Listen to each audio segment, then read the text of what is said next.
or show me how to forget the words that you love to spit.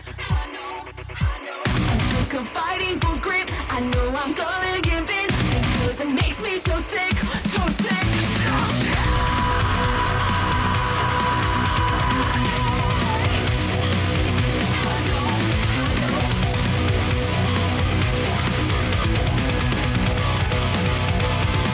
The more that I fight, the noise in my life, the more I find the words that start in the fire.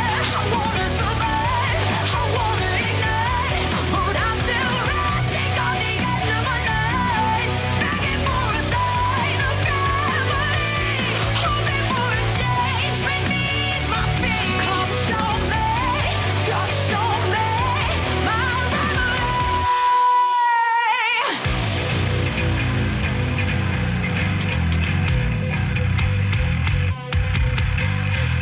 The more and more that you speak, I sink with sanity down, down, down to the bottom. The more and more that you speak, I sink with sanity down, down, down to the bottom.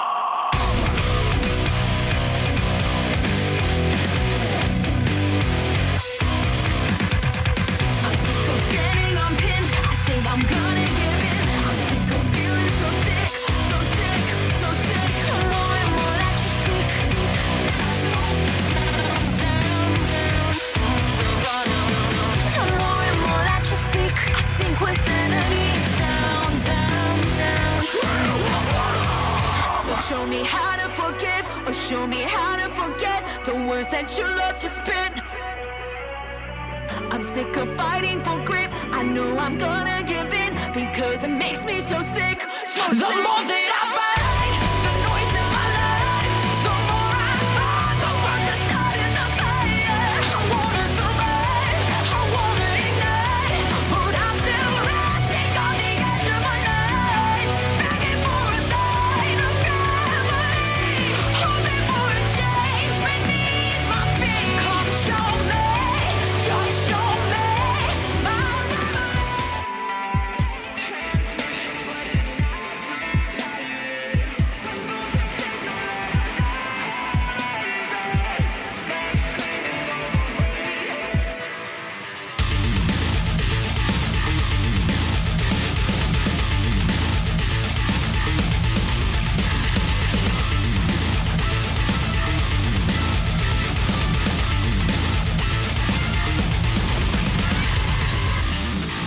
Another day, another broken plan.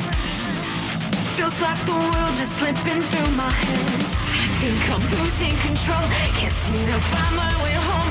I sat and watched my only map turn itself into stone. I'm hoping I can find the silver lining. Transmission, but you're not replying.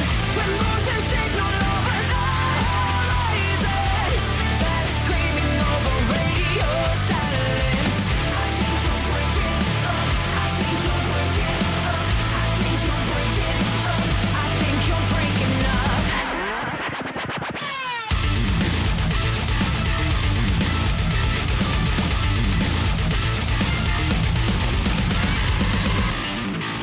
I wonder if you'll ever understand. I sacrifice you to avoid the end. I think that you'll never know just how low I would go to save myself from all the madness in your undertones. I'm hoping I can find the silver lining. Transmission, but you're not replying. We're losing signal over the horizon. Back screaming over radio silence. I think you're breaking up. I think you're breaking up. I think you're breaking up. I think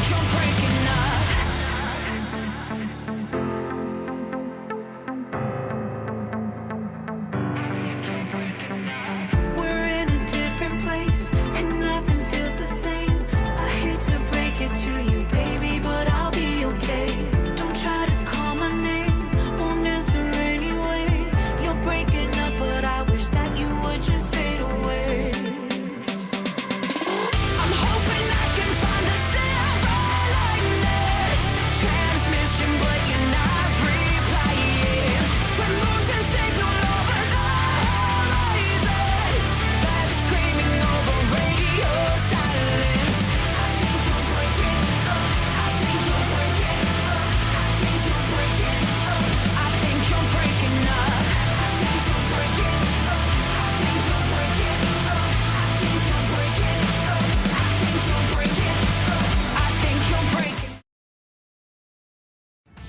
Hi everybody, it's Derek Perniciglio for Super Clean.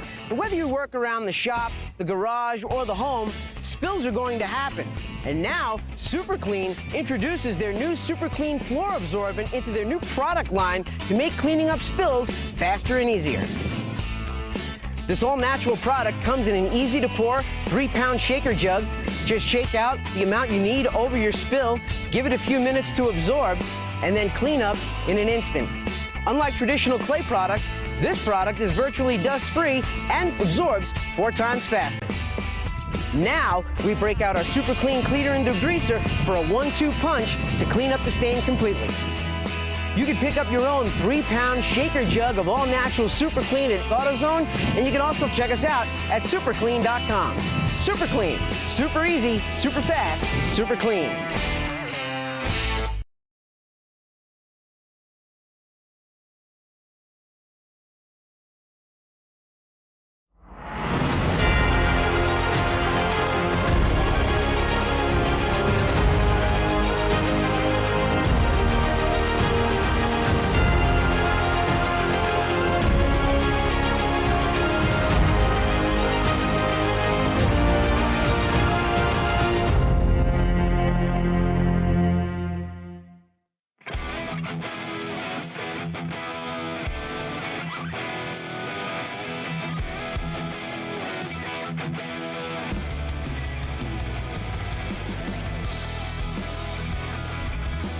Good evening, race fans, and welcome to Podium Esports coverage of the second round of the 2022 iRacing Short Course National Series, live from iRacing's virtual Bark River International Raceway in Bark River, Michigan.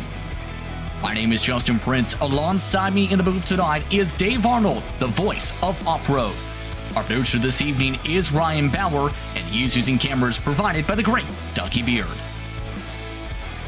One race down, plenty of action to go to start things off in the season, and the first round of the season was an intense one, to say the very least, Dave. Now, switch things over to Bark River for the second round of the campaign.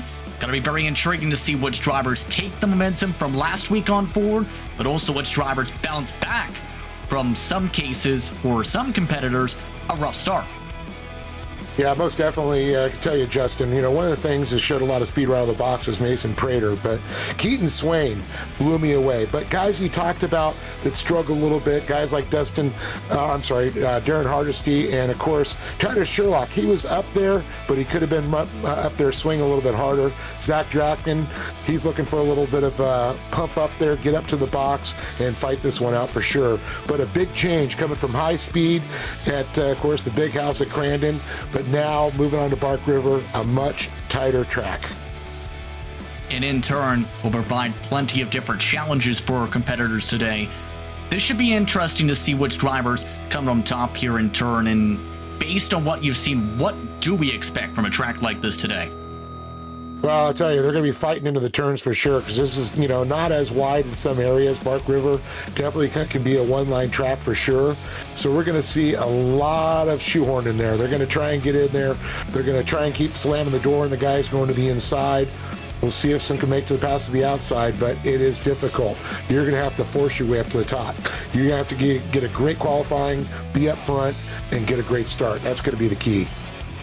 See with our Google Earth images today, with this 1.5 mile 12-turn circuit, the challenges will indeed be immense, especially in that section from turn 6 all the way to 12 for the initial turn around the racetrack. Plenty of action expected here at this facility that's been open since the 1970s here in the state of Michigan. And in turn, it's going to be also intriguing how that momentum in turn shifts, with this being the first of 3 visits, essentially, to this facility this season.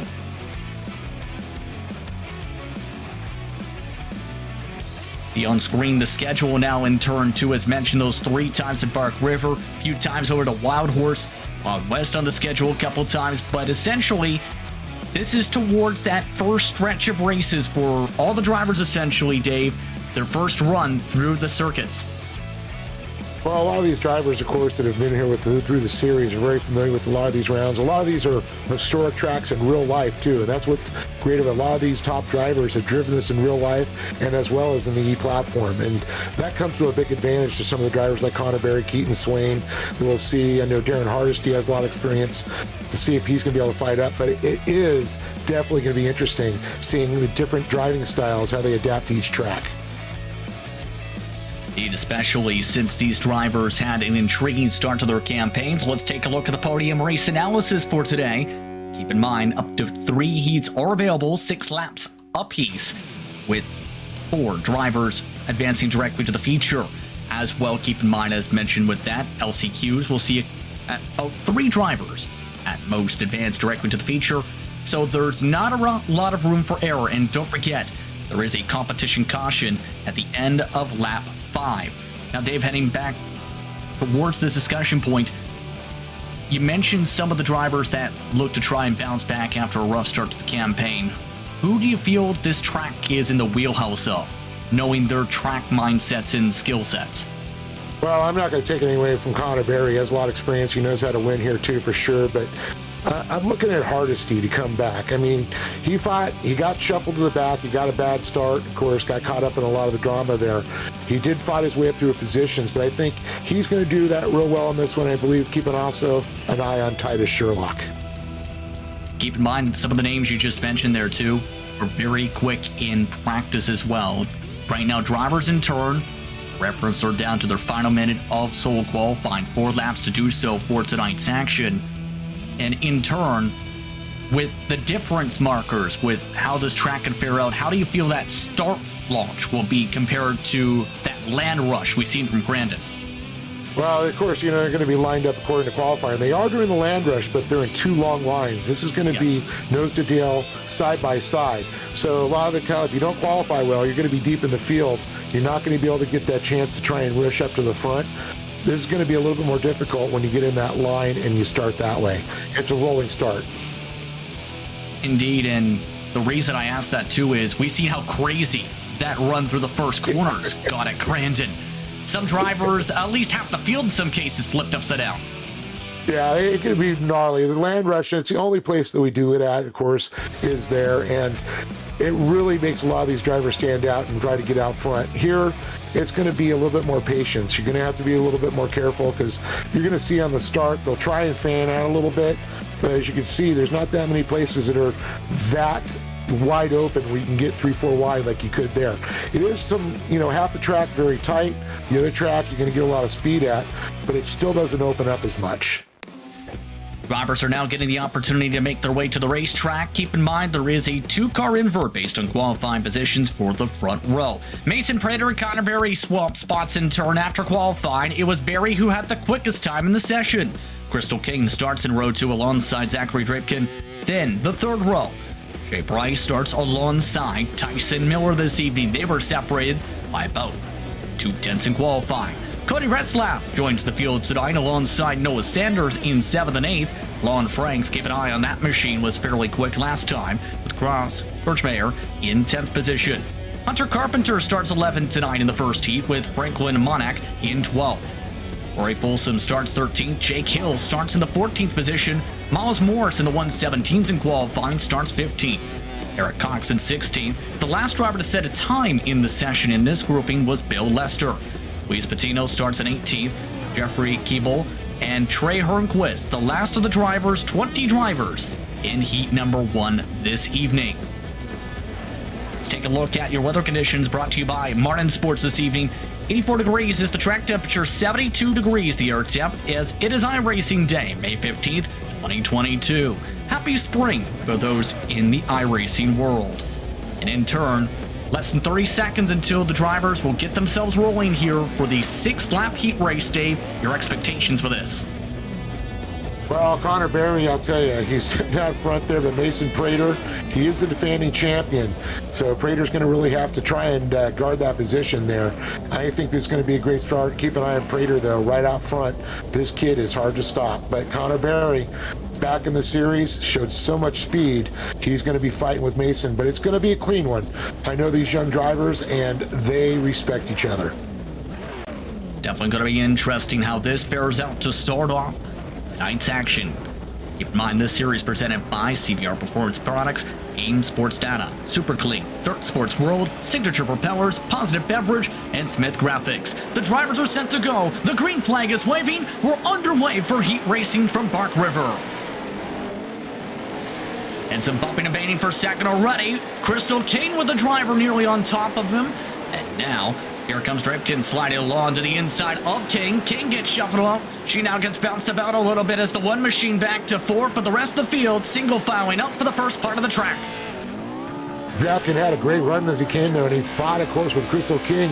You know, a little bit of contact's going to happen, but this is the fast section here. Great shot. You can see on board how he is working and slicing that car. Slight maneuver back and forth, trying to keep that truck hooked up through there.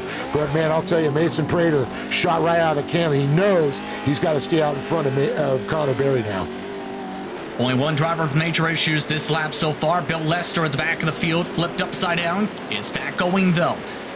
See right now in that fourth position battle, Drapkin still keeping up with pressure from King. There's also Miller who's dealing with the battle on behind to close up. Shea Price is side by side for the battle going on for about sixth position to that drop. Here's a look for Mason Prater. You see his webcam hard working around that wheel as they get ready to finish the first lap and do. And you can see the little micro maneuvers he makes, and then he goes in the turn. He'll give it that hard hit there. Slight adjustments back, and that's how he's keeping it. It's not just hold that wheel straight. You got to constantly kind of feel it, and that's what Mason's doing. He's feeling those vibrations, feeling the track. See, at the same time, Connor Berry keeping wheel to wheel with them so far. Separation half a second in terms of the lap times. Dripkin with a bit of a trouble. Dripkin sliding a bit and about the 56. Now with the run from King to Lawn. They make their way through the jumps. King still can't make the move, though. The 56 still defending well, but pushed to the other line. Yeah, it looked like Drapkin stepped out a little bit too wide through that line, and Crystal's getting in. She couldn't capitalize on it, but she now knows she can push him in that turn just a little bit. And you can see now side by side, King trying to get a run. Gonna go for that inside line. Here we go. Oh, God, Drapkin's going to hold on to it as he makes that right-hander. Drapkin, though, slammed again by Crystal King. Nowhere for King to go again. The factory Sim Sport machine still stuck on behind as they make their way for the end of the second lap. A crazy battle for these drivers for third. Keep in mind, Miller is leading a threesome choo-choo train in the next group on behind this. Here's the look from Barry, meanwhile. And no fan waving him hello from above this time. Full focus solely on the car itself, in the truck itself. Well, with all those first place and championship trophies sitting up on that, his desk there, you can see he's trying to intimidate a few drivers out there. That young man knows how to put it on top of the box, but it's, of course, Mason Prater with that number one. He is the defending champion. He knows how to win championships, and he's going to do everything he can. Barry getting back in there to the right rear core panel, trying to push him around, had to back off because he didn't want to spin him out. Your contact indeed there still separates 6/10 amongst them. Drapkin and King still third and fourth. Miller, Price, Cody, Retzlaff. The top seven currently on the racetrack. Exciting action at the halfway point already, Dave. I will say, a lot of respect being shown by these drivers today. Very little incidents compared to what we've seen last time. Yeah, definitely. I mean, of course, with that land rush, it really brought a lot of the physicality out into the short course. I always say short course, a little bit of MMA involved there, and they do throw elbows every once in a while. But, and of course, the old adage comes, to finish first, you must finish. And I think a lot of these drivers are realizing how realistic these sim races are. And if you want to come out a champion like Mason Prater, you're going to have to drive clean. It's going to be tough at the same time. You have to think for Miller to close up to King currently 2 seconds. The separation from fourth to fifth currently. Last time by 6/10 at least lost by Tyson Miller. Definitely, you see those gaps back there from fourth to fifth you talked about, but it looks like fifth place right now. I believe that's Miller, has a little bit of breathing room. Price dropped back, and like you said, Ratzlaff really trying to hound him now. Yes, indeed, Cody Retzlaff, known for a lot of real-world experience as well. Trying to battle right behind this red machine you're following along. Here's the look with Retzlaff now to the inside. Retzlaff in the blue machine. Right side of the track, that's Price trying to hunt to the inside. The Premier Racing setups machine now dived underneath. Retzlaff bullies him out of the way. Retzlaff moves up to 6th. And that was a beautiful outside-inside move. And it looks like almost a clip of the K-rail that went by. But Retzlaff on point, make his way. And that was a clean pass. Laid on him a little bit, but that's what you want. Side-to-side contact's okay. It's just you don't want to go into a point where you can actually change the position or the angle of the other car. So that's what I like to see. Very clean driving. Down to the final 2 laps of this respective heat, by the way. Here's a look up at the race lead still. Prater and Barry still bumper to bumper. Barry with the run, though. Barry with the pass. Prater has an issue. Prater is stopped on the track. You gotta wonder, did something go on with the motor? Did he cut the course, Dave? Oh, cut the course, okay. Because I didn't see any smoke coming out.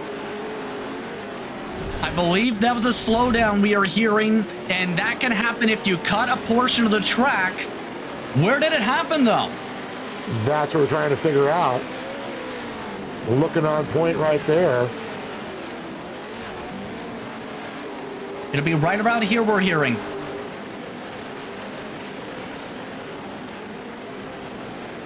I think we're watching just as intense as the fans at home to find out, and there it is. Looks like that left wheel did clip onto the grass, and that's where Barry overtakes him then. Okay. Sometimes it's a matter of inches sometimes in that mark. Yeah. In turn, Barry is leading by 2.4 seconds, has now taken the white flag. Rapkins in 2nd, Prater is now back to 3rd, King's in 4th. So for Connor Barry, just half a track to try and secure a heat race victory in this one. I'll tell you, that CVR General Tire machine looking clean. He's just going to wrap this one up. The white flag is flying right now. I don't think anyone's going to have an answer for Barry, of course, until the main event, and I think the gloves will come off. That be the case throughout the night. We'll see. It's Connor Barry down to the final sections. Now has a friend to join and avoid. Hunter Carpenter from the pit lane nearly wrecks the leader. Meanwhile, side by side for 2nd behind. Dropkin and Prater have to deal with Carpenter. Carpenter stops as Barry waves towards the checkered. Coming up to the final corner, Connor Barry will win the first heat race of the night and move on to the feature. Dropkin, Prater, Kane rounds out the top 4 in the advancing spots, but it was another eventful final section, similar to what happened last week. Didn't it last week? I do believe also last lap, driver came out of the pits. Same thing. Got almost tied up with him. Here's a look at the results. First driver out, Miller, followed by Retzlaff, Price, Sanders, Branks, Kirchmeier. Then it is Folsom, Monarch, Hill, Hornquist, Dino, followed by, of course, Lester, lone lap down, Carpenter, Keeble, Cobbs. Just wrapping up. Now to close out Heat 1's grouping. As a matter of fact, the 541 will be the last driver to take the checker flag. And an eventful first heat, we'll say. Great racing up at the front right before that, and Mason Prater has confirmed in that section we've seen with some of that bumping and banging, right before that little cut, there was the slowdown, Dave. That was what was the difference for the heat win. Yeah, that definitely made a difference there, and it was just by inches, like you said. Didn't take much, but the officials are taking it serious. They want everybody to drive clean, but they also want to drive by the rules, and that's staying on the track. You know, that could be second right there. You cut corners a few times, a couple seconds add up. Let's take a look at Heat 2's running order. Darren Hardesty, Keenan Swain start on the front row. Swain was the fastest driver in terms of qualifying for this grouping, 2nd overall. Then behind, it's Felix Roy, the iRacing World of Outlaws NOS Energy Drink Sprint Cars World Championship Series, with Ethan Hebert in 4th. Holden Wright Ritter will start. Wright Ritter. Yes, indeed. In 6th position, James Burke. Orson, followed by Brock Smith. Very important name for this community, Dave, as well, from the A spot. Shane Paul starts in 9th, Brian Clement in 10th. Then it's Metzinger in 11th, with Tinker in 12th. Watson and Johnson, 13th, 14th. Brightsman starts 15th. Trey Blank starts in 16th. Then right on behind, it is Ramsey, along with Geshik, McCordle will round out the field with Darrell Wold. Who are you keeping an eye on in this respective grouping, Dave, to see how they fare out for Heat 2? Well, I talked about Hardesty early on, and of course Hardesty starting right up front there, so that's going to be one keep it on. But Keaton Swain, so much speed that guy shows. He's sitting second in points right behind Connor Berry, so he has a lot to prove. He's got that momentum. He's going to try and keep that going. Going to be exciting to say the least in that. I will say with the 512, I know he runs in a lot of the Railroad Invitational stuff as well, Dave. Keep an eye on him as well towards that edge of the top 5. Yeah, Holden Heitritter, one of my young drivers that I've watched grow up through short course. Great to see him, and a very talented young driver, too. With that, the drivers are just about set to go. Hardesty going full immersion tonight with the VR headset. His game face is on. The drivers are ready to see Barney the flagman let them go. It's time to set things on up. Heat 2, ready to go for iRacing Short Course National Series competition. It's Hardesty and Swain in the front row. Green flag is out. We're back to racing from Bark River. And a great run from Swain on the outside. Swain to the race lead already. Several cars go wide as Ebert jumps up to second to try and pass Hardesty and buoys him out of the way. 3 wide through the corner. Ethan Ebert, great to see him jump right up there. Of course, he's that Ultra Motorsports sponsored driver, but he's got challenger Borison making a run. Hardesty gets by again. Great shot there, immersed in his action there, Darren Hardesty. And you can see a great onboard video going on there. You can see the suspension working as it undulates over the course. These Pro 4 trucks definitely working very hard around this circuit right now. 3 wide right behind him, meanwhile. Heitritter currently battling side by side with Borison. Borison, remember, had some exciting action until he was hit hard from the side by Paul into a hairpin corner and has already bumped into the 512 now 3 times this lap. Heitritter just threw him an elbow back to make that pass as he goes up a position there. You can see behind him is Borison, Paul, Smith, still battling out. Once again, top 3 will qualify. Yes, indeed, the top 4, in fact, move directly on to the feature. I'm sorry. Top 3, remember, for the LCQs tonight. Yep. Meanwhile, Swain in the lead by sizable margin, 1.3 seconds. Here's the look from Hardesty, still battling for second. Ebert is currently in 4th. 1 second buffer for their grouping. The next driver on back is the 512 currently, who is a man on a mission right now. Holden is coming in quickly to catch up to this grouping, especially with the shoving now leading the grouping. Roy tries to hold on to second. Hardesty gets a bump. Ebert gives a bump. They all line back up, sliding to the inside of the corner. Well, early on, we talked about the talent that's out there, and right there it is showing. You can see Ethan Ebert wearing his Talon driving suit there, young driver driving for Honda now. And I'll tell you, he is a terror on the track in real life, and now I'm just blown away at the speed that he's showing right now. Him and Heitritter, I can see these two having some battles for a while. Heitritter just put his truck in the wall, though, has lost all the time. This lap smacked the right side of the wall hard, Dave. Well, that's going to bode well for qualifying for him for sure. Still less than 4 laps to work up towards the back end of the 57 right now in Sim. It's a 1 second deficit to close up, but the battle is still on with Hardesty. Felix Roy, the Jim Beaver Esports machine, still trying to block and hold in the lines. Hardesty losing a bit of ground now this sector. You gotta wonder though, driving, versus the virtual screens, or at least 3 screens, like some of the drivers we see with their setups, or multiple screens, I should say, versus driving in immersed there. You gotta wonder if that sometimes messes with some of these drivers. I know some of the drivers that started out with it actually went back to a different style. Gonna be so intriguing how that plays out as Ebert tries to play to the inside. Bit of a squeeze, works a checkup. And it's crazy how calm Ethan looks right now. I think that was the quickest facial motion we've just seen. Other than that, it's been straight-faced all run. Well, one of the things we've already referred, this is their office. They are serious in there. They're relaxed. You don't want to be uptight. You don't want to be nervous. You don't want to show a lot of emotion. And that's what these drivers are. They're just old hands at it now. Another day at the office. Especially an office that is undulating and having a lot of jumps to deal with. Yeah, just like any good day out there.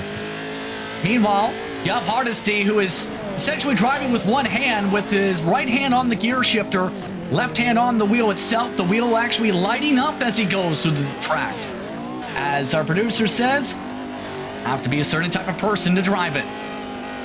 Well, let me explain a little bit about what we saw from Ethan Ebert, to what Darren Hardesty. Ebert came out of the karts, driving up to Pro Lights, just learning the shifting thing.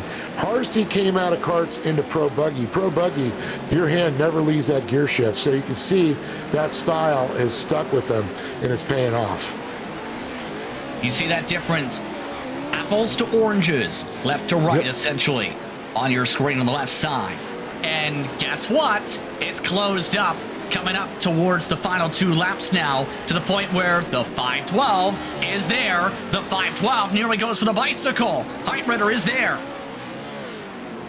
Well, you talked about how fast Heitritter has moved up through the field. It is just amazing. He's still one spot out of that qualifying, but he is not backing off of Ebert. These two, no stranger to racing in real life, as well as the virtual world. I think they kind of know each other's style. How does the pass fare out is the big question. This is for the final transfer for this respective heat. Heitritter with the send. Can't quite get to Ebert yet. Separation now 6/10. Coming up to the 3rd and final sector for this respective lap, now through turns 6, 7, and 8. Meanwhile, Swain is already approaching the white flag this time around. Swain has been dominant. Once again, almost 3 seconds the lead. Swain, I'll tell you, he has just stepped his game up from last season. The first round, he was quick. He was fast. Well, I'll tell you what, this qualifying session, that boy has not changed one bit, if not got faster. That time by, the white flag waving from Barney to Flagman, as here's the look of the battle for 4th. Heitritter needs to close up 5 truck lengths to have a chance to move on directly to the feature. Ebert has been stronger in the final section of the racetrack throughout this heat. Heitritter has been quicker, though, in sections 1 and 2. Ebert looking still calm back there, trying to hold off that advantage from Heitritter. Didn't rattle him at all. He's got a little bit of a breather right here, the final lap. I don't see there's enough track left right now for Heitritter to make up that distance. Need some mistakes, possibly. Heitritter still behind. In fact, both of them are reeling in Hardesty a little bit. In fact, all of them separating near identical distances, truck lengths-wise, the final section of the racetrack. Meanwhile, up at the front, Keaton Swain has led every lap of this respective heat. The gap now more than 3 seconds for the final few corners. 1 lap truck is ahead. Ramsey not expected to be a factor. But for Keaton Swain, race towards trying to battle for a title continues on. Another strong run, another heat. Going the direction of Swain, he wins heat 2. Roy 2nd, Hardesty 3rd. Ebert does hold on to round out the top 4. No smile yet from the 57, but he will smile eventually, likely, with Heitritter being the first driver out in heat 2, Dave. I love that stone-faced look for my young drivers. They are seasoned professionals at their tender ages there. See him already trying to get things ready before his respective heat. The last of the drivers coming across. Blank will be the final driver, in fact. 19 did make it around the racetrack, one multiple laps down. But it's Swain, Roy, Hardesty, Ebert who move on directly to the feature. Heitritter, Orison, the first drivers out. Then it's Paul, Smith, Metzinger, Clement, the top 10. James Watson quietly went 13 to 11. Tinker started, finished where he was in 12. James Burke, after being caught upside down at one point, still finished in 13th. McCorkle in 14th. Keshik in 15th. Breitzman, Blank, Ramsey, Wold, the 19 drivers, this respective heat. So the driver's having a little bit of a quick breather because Ramsey is still coming across the line in a modified now without a front clip. Ricky Johnson, worth noting, did not take the green either. But now, speaking of drivers who will look to try and take this respective green, 19 trucks for the third and final heat of the night. Christopher Plumlee will try and bring a plum purple machine for the front row tonight, with Nicholas Donchelet should say, in second. Simon Owen Grady starts third and fourth respectively. Zach Knowles in fifth. Titus Sherlock, you mentioned, keep an eye on that machine, starting in sixth tonight. Then it's Andrew Keepers and Ryan Linder, 7th and 8th, just behind the 099 in the 500. Anthony Gaudio in 9th position. Then it's Minder in the 10th position. 11th goes to Reese Newer. Then it's Aiden Irvin in the 12th spot. 13th goes to Drake Mateg. Then it's Dennis Crosby in 14th.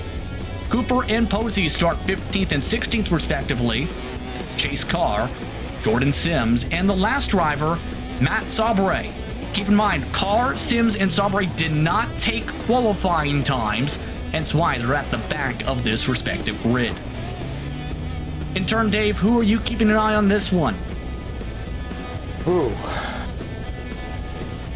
Wow.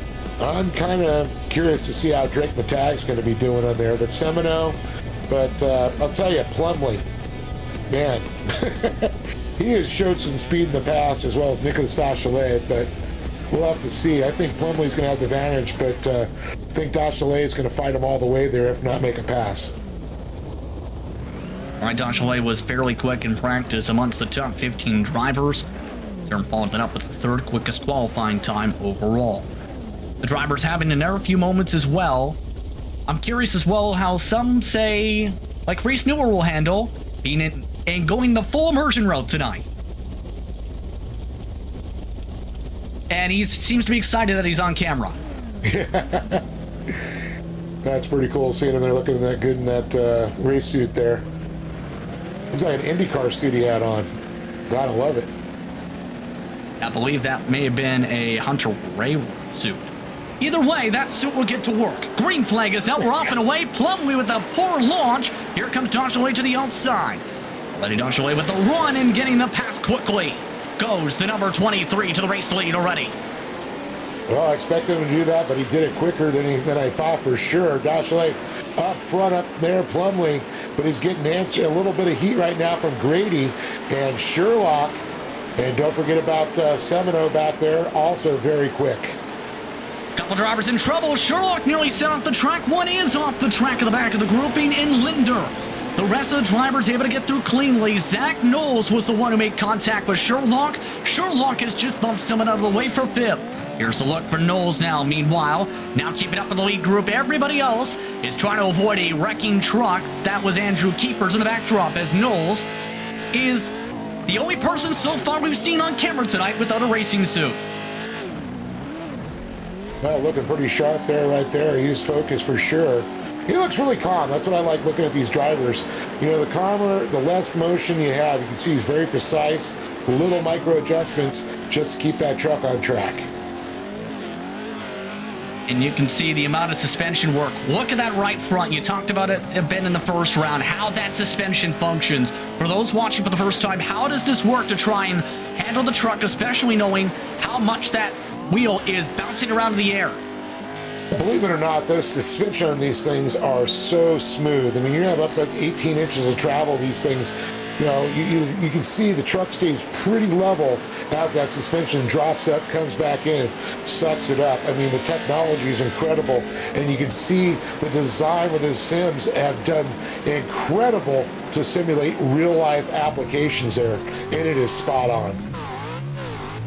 Might be part of the reason a lot of the rear-wheel drivers we see, Dave, in the short course community are some of the top drivers in the sim as well. Oh, absolutely. I can't even argue that. I totally agree 100%. And I watched Connor Berry when he started racing sims and how it translated to his real-life driving. It actually made him a little bit better. Here's a look, meanwhile, with Titus Sherlock. He's the first man out right now, and remember, had started off in a strong spot, was battling for fourth, and then got bumped by Knowles, and now has 4 laps to get back up to the 099. Definitely has slid back just a little bit, but being one position off is frustrating, and you got to calm down. You got to stay level-headed there. Once you start overdriving the car, you'll start to see those guys pull away. Drive your lines, keep focus. That's the key. Absolutely. Right now, Sherlock, one of the quickest drivers on the track last time by a 1:13.3. That was nearly identical, by the way, by 2/1000 of a second to Dashalay's race times in the race lead. Keep in mind, that's also with Plumlee trying to give a little bit of bumps. Plum Purple Machine able to hold on for now as Grady now goes for a bump with Knowles. Here comes Sherlock to try and hunt for the race battle. You teed up. Yeah, Knowles got back out on the marbles there, lost a lot of traction, couldn't get the hiccup. That's why I talk about this track being narrow. The race line's narrow. There's plenty of room on the outside, but it's like riding on ice back there, so you don't want to get on that outside. You can see Zach has composed himself. He's settling down, and now he's working on him again. Of note, one driver's just had to put their truck on the tow. That's Jordan Sims. The rest of the drivers are continuing to rumble about here. But now it's third, fourth, and fifth grouped together. 3 laps to go in Heat 3. Knowles nearly jumping into the back end of Tom Grady's truck. Still able to work it around as Knowles with a hard bump along the dirt. Yeah, you can see when he gets out there on the outside, just starts losing a little traction. You got to be real careful there. Knowles trying to keep it up there, a little bit deeper. You see that line here, he's trying to tighten it up. And here's the thing, Sherlock's the fastest driver on the track too, Dave. You mentioned not the tough position of being in 5th. He was quicker than the leader by 1/10.5 last time by. That doesn't shock me. As much as I respect him, but he's also a records or checkers type of guy for sure. He's going to put it all on the table. He's not going to leave anything out there in the pits. Oh, trouble in front! Nearly turning around in front is Grady. Contact with Knowles as Knowles buoys his way up to 3rd. Grady tries to reach. Grady can't grab back to the 0.99. Well, Grady's just got to stay back in the focus, get back in, hit his marks there. Knowles took advantage when he went a little too wide there and left the door open for him. Down to 2 laps to go, and the door is open meanwhile for Sherlock to try and hunt down for a clue that will help get that final transfer spot directly to the feature from the heat races. Sherlock now within 3 truck lengths, now down the straightaway heading towards turns 4, 5, and 6.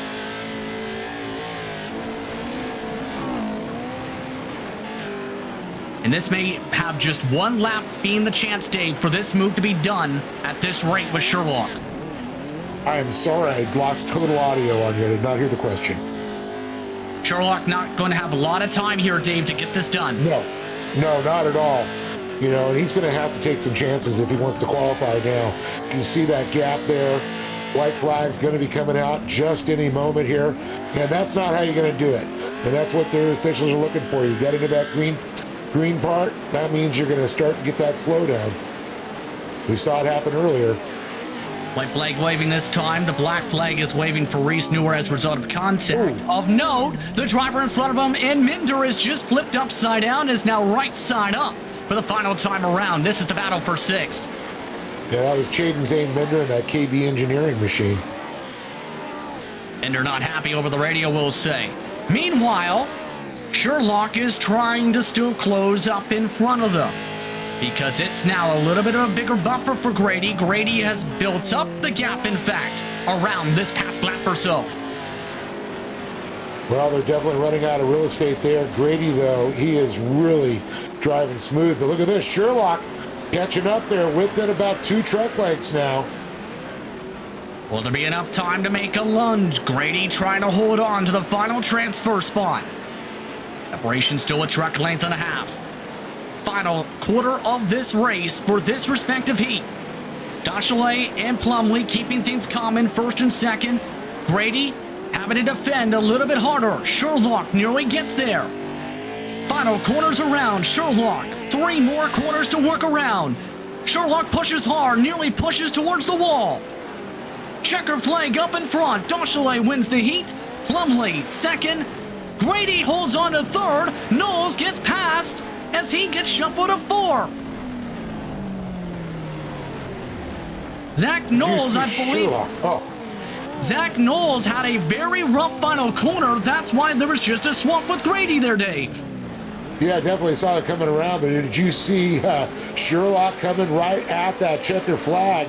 He was within inches. Knowles, very lucky with Grady. It was very tight. Let's put it that way. How tight? 3/100ths of a second tight. Oh, jeez. Dachelet, Plumlee, Grady, Knowles do move on, though. Sherlock, Domino, Keepers, Minder.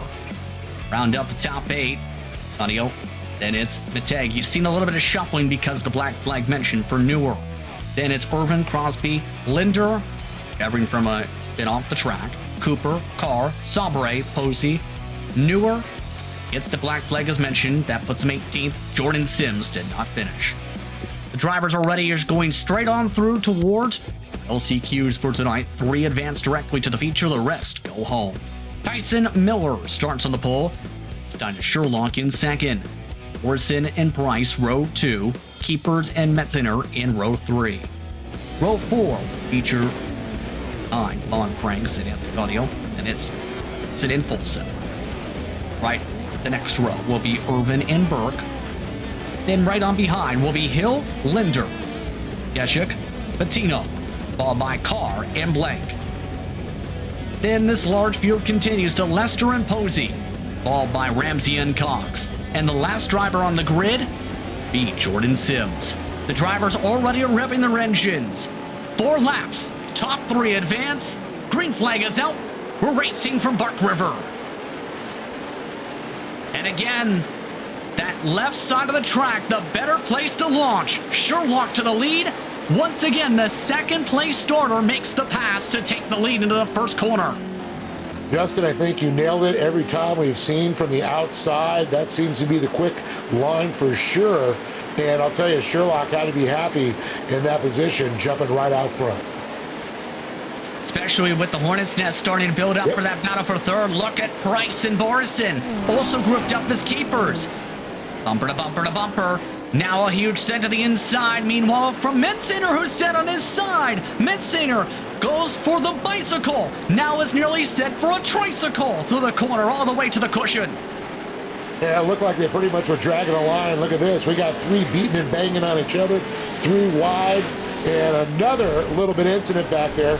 Let's take another look at that whole thing unfold. As you can see, that shot from the suspension didn't show it yet, but we're going to see the contact as it starts to come in and dive into that corner. Gets up, not on the bicycle. He was driving on the doors. I don't even know how he pulled that off. Yeah, it had to use other trucks as the safety training wheels, just about. And it's great to lean on a few of your friends out there, that's for sure. That's what friends are for.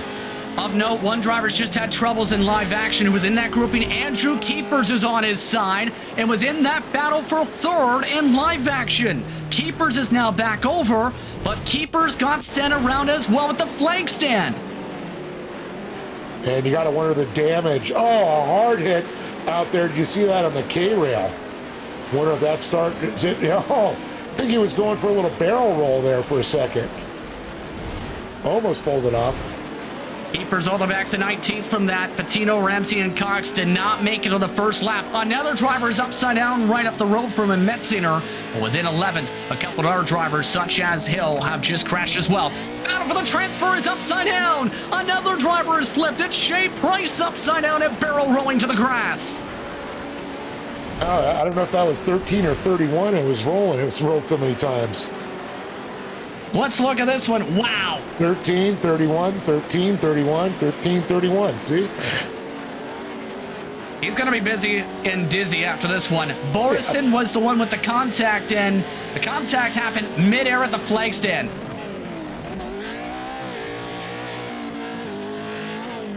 Wow. You got to wonder if you're wearing your VR goggles how it affects you. And there's another one going up and over. Borison has also crashed as well, by the way, now, and has had to tow. Sherlock, by the way, is leading, coming up to the white flag this time around. Miller's in second. The 440 is in third by a good 2 seconds. That's how much the wrestling match has turned into how many times can you flip my truck tonight? Yes. Meanwhile, that transfer battle has Burt sending it on in. And he's nearly flipped as he's sent nearly into some fence poles. You got to wonder if they suspension on that, they're having a little damage and some problems. Coming up to the final time around, Sherlock, remember, was one of the quickest drivers in his heat.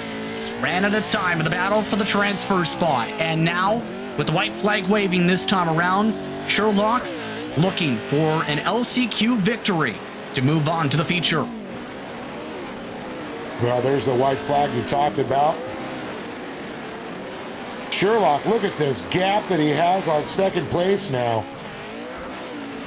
And not something easily said. I mean, these fields have been stacked with talent.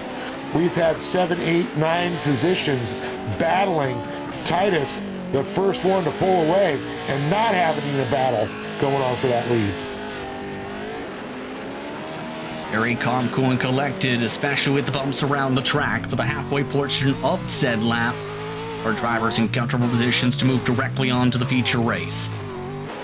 We'll say it's been a lot of exciting battling on behind. Watson is still squabbling for the first spot out with Franks, but they will pass by the pit lane the final time. Final time around, Dave, in final sector. And Borison just came out of the pits as well, by the way. That will impact the line a bit for Miller and the 440. Both of them have passed by cleanly, though. So Titus Sherlock will get to the checkered this time. Titus Sherlock will dominate first LCQ of the night. The Elite Esports machine was elite tonight in this one. Sherlock wins LCQ 1. Miller in second. Audio in third position. And Watson among the first drivers out. As a lot of shuffling happened on the final lap, worth noting before that checkered for fourth on back, Dave. Some wild battling in this LCQ. Oh, absolutely. Well, LCQ means last chance to qualify. They're going to fight it out. They're going to throw all their chips on the table, and they did. But obviously, Titus came out on top. Looking at the results of this LCQ, Sherlock, Miller, Audio, then Franks, Yeshik, Lester, Watson, Posey, Blank, and Folsom, the top 10. This LCQ. Then behind, it was Keepers, who wasn't in a position to try and move on before being flipped upside down. Hill, Irvin, Linder, Carr, Metzinger, Sims, the last drivers in the lead lap. Then Borison down with Ramsey and 2 laps down as Berg. Price also was in a position to advance before being flipped upside down 2 laps down. Tino and Cox, the last drivers in this one. One more LCQ, 3 more spots on the line. Height Ritter will start alongside Rhett Slaff on the front row for this LCQ. Stefano will start in third with Paul in fourth, looking to redeem 51 machine and their point after the troubles last time. Sanders and Minder start 5th and 6th. Clement and Kirchmeier top 8. The drivers are already set to go. They're working hard. They're working to the green. They're off and away again from Bark River. This time, Retzlaff didn't take the run. Retzlaff went right behind Heitritter. Well, we pretty much saw the outside we thought was fast, and I think Heitritter just pretty much proved us wrong. It's all about that reaction time. Heitritter had that one time to a T. The battle for third getting ugly. Simino pushing a driver off. Minder with problems. Paul upside down. Kirchmeier with problems. Everybody with problems. 2, 3 trucks flipping upside down. Definitely saw a tie-up off that rise. A couple of vehicles coming out there. You can see Hernquist, the 501, trying to fight his way up through it. He stayed out of the carnage. We're getting a run there. On board there with Trey. Yeah, Hernquist. Trey. Up 7 spots, Dave. Wow, impressive. You know, he just came off a Baja 1000 win, him and his dad. Very awesome. And we talked about a little bit the prestige of winning those types of events, Dave. That is huge for your racing legacy and this type of racing. Absolutely. When it comes to, you know, short course or desert, I mean, there's certain races, I mean, everybody talks about the brush run at the Big House in Crandon. Baja 1000, the Mint 400. Those 3 carry so much weight. And I'll tell you, it's just incredible. And at Bark River, the legacies that have been set here too, it's just awesome. Great shot there with Reese Newer. He's even got the helmet on. He's actually got the broadcast as well in the backdrop. Bottom left-hand corner of the screen as well. You have to know when you're on camera, right? Yeah, most definitely. 21st from 21st to 13th, in fact, so far, but a lot of work to get up to the battle going on for third position. Newer may need some luck and a lot of it, to say the very least. Try and get up. How about 12th now, by the way? And you can see how physical it is back in the back of the pack there. A lot of contact going on. That was the battle for 11th position with the contact. Speaking of contact, there is some of it going on for the battle for third up the road because Minder just bullied the third place driver of the way. Minder with the bully back. Minder with the cross now comes across Paul's end. Now Minder now with the send back. Semino trying to run away. The 07 holds on to the transfer. Now this continuing to heat on up at the front. And something must have happened to Hybrid as I saw him start going back as we take a look again at Minder's run. Technical issues, I think, possibly, Dave. He had some on the first lap, and if that is indeed the case, that moves Minder into the bubble spot right now, Dave. Heitritter might not make the feature because of it. Oh, look at this. Semino had a little contact. This is the replay, what we're talking about. Yep. So they've had some history the past lap already, coming up to the white flag now. And I think they've now known these two are in the transfer spots because of the issue for Heitritter. Heitritter is now off the track. And Paul, that is a shame there, but back on board Minder. You can see Paul right behind him. Minder, though, concentrate on Semino. He wants to try and get up another position because it's going to matter when it comes to lining them up for the main event. If you get in that qualifying position, you don't want to get as many cars up. And you can see he's set on that Florida Gator wrap on that thing of Semino. You got to love it. He's got to be proud of Florida. He's got the Gatorade, the Florida State Gators on the side. Now they're down to the white flag. By the way, the 07 did hit the wall. For those who may have noticed, the left front is missing off that truck. So there is no left front fender now after hitting the wall going into the run towards turns 10, 11, and 12. Still, though, they'll just need to try and close it out for 3/4 of a lap. The next driver out currently is Brock Smith. Brock Smith is in fourth. Well, great to see Brock Smith, the brother of Brent Smith, the voice of the championship off-road.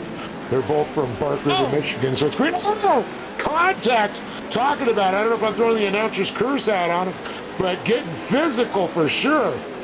And look at this. Minder sliding back too. This is all while Retzlaff is just running off and away towards the sunlight and the sunset. Coming up towards the checker flag this time, the 525 absolutely dominant in this one after some of the technical issues in front, but for the 525, Retzlaff will hold on indeed to win this LCQ. But how's things going to fare out for third? Minder had some bumping and banging. He does hold on. Semino in second. The first driver out is Smith, Dave. Oh, that is a rough one to handle there. So close, but yet so far. Rest of the drivers now closing things on out here. Among some of the notables, Ricky Johnson, despite some problems that final lap, had to take a tow, finished still in the top 12. But some of the air drivers with some massive movements for the pack. Sabre 18th to 10th, 24th to 12th, in fact, for Johnson. And give a shout out to Reese Newer, 21st to 7th in that LCQ. Impressive. Yeah, he's a talented young driver for sure. You know, I just got to say, we have so much talent out here. Any one of these drivers, any type of qualify. And I'm looking at the names that are in the LCQ that you just don't normally see in LCQ. That's how stacked a field of talent we have. At lap Semino, Minder move on. Smith is sent home with Paul, Tinker, Newer, Onak, Crosby, and Sabre at the top 10. Kirchmeier also sent home, 75. Johnson, Morse, McCorkle, Keeble, Mittag, Cooper, Sean Brightsman, last driver the lead lap. Sanders, Carpenter, Clement, Wold, Hernquist, Heitritter, are also sent home. More action coming up right after this. You're watching iRacing Short Course Racing from Bark River on Podium Esports.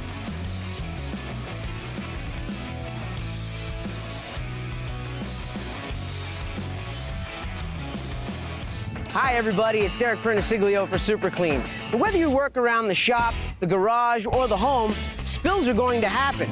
And now, Super Clean introduces their new Super Clean floor absorbent into their new product line to make cleaning up spills faster and easier.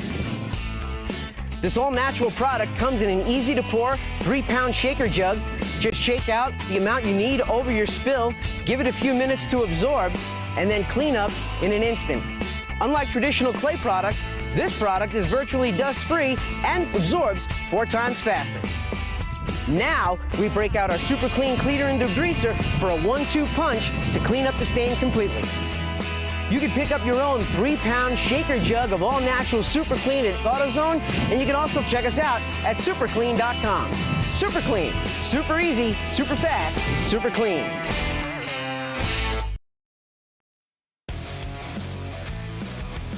Welcome back to Podium Esports and its coverage of the iRacing Short Course National Series from Bark River International Raceway here in the state of Michigan. Tonight's action once more presented by the great sponsors who have been a part of this series throughout this campaign so far, including CBR Performance Products, Game Sports Data, Super Clean, Dirt Sports World, Signature Propellers, Positive Beverage, and Smith Graphics.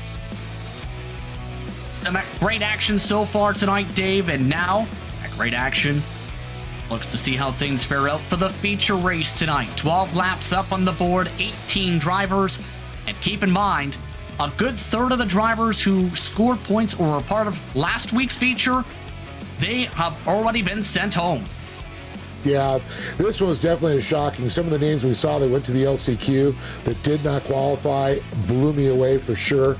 But also some that struggled, fought their way, got into the main event, and looking for redemption out there.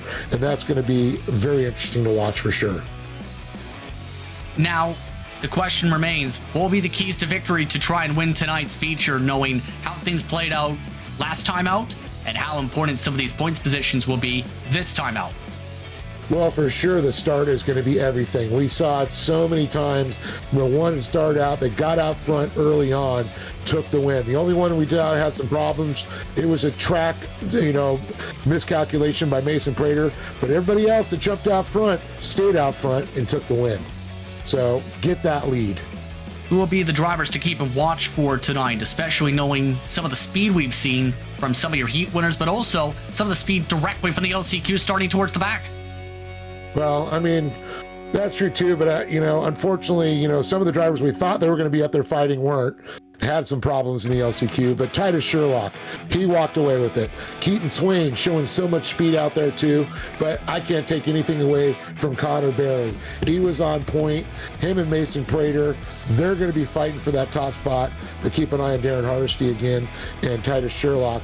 I'm going to call my dark horse out there, but Zach Drapkin, another key driver to fight in there.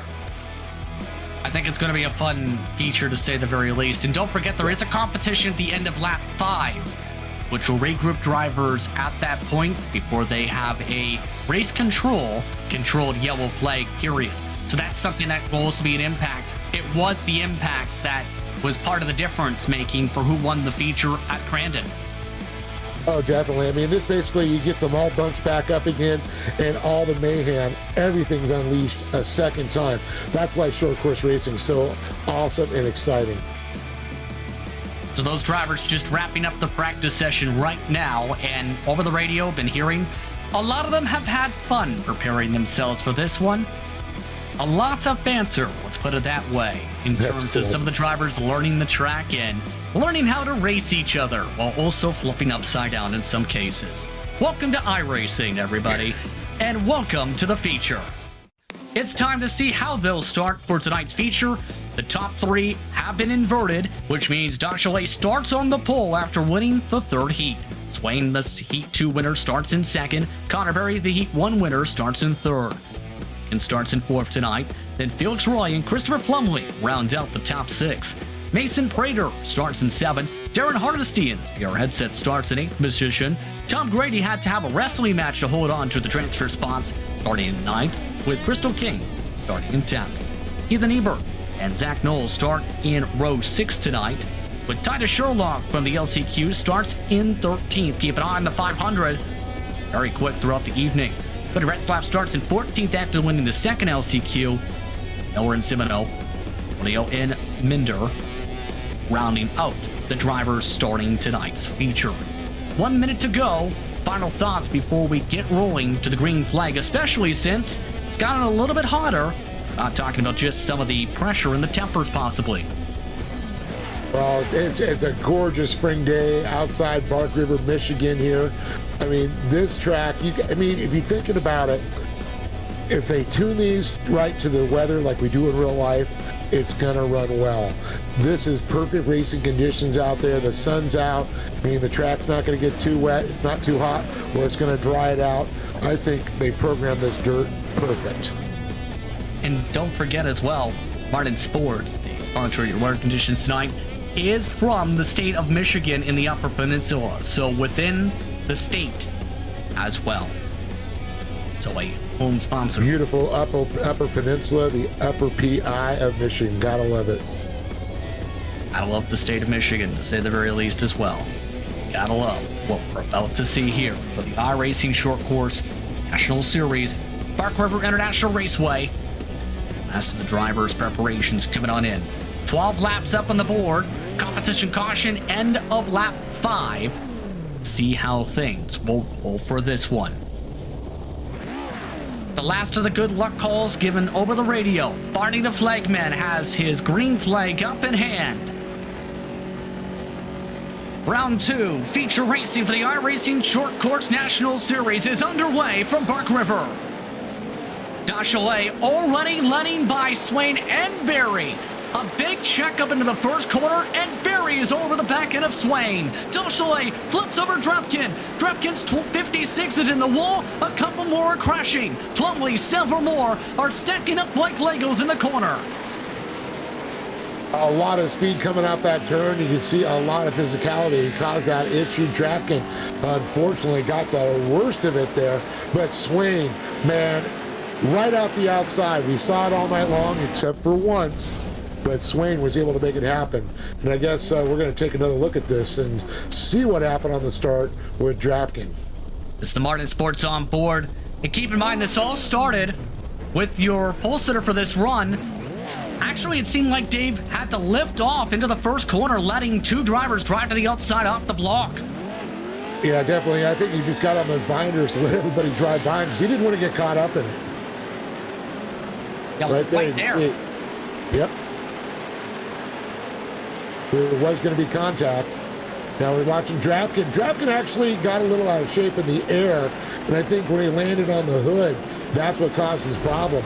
Just a little bit of a racing incident. I don't think anybody took anybody out there.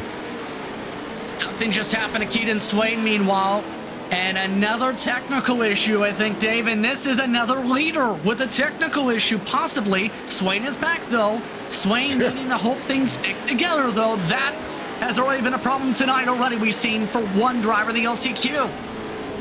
Well, hopefully it doesn't happen out front there, but that gets difficult there. Barry did not know where to put his vehicle and all of a sudden appears in the wrong spot.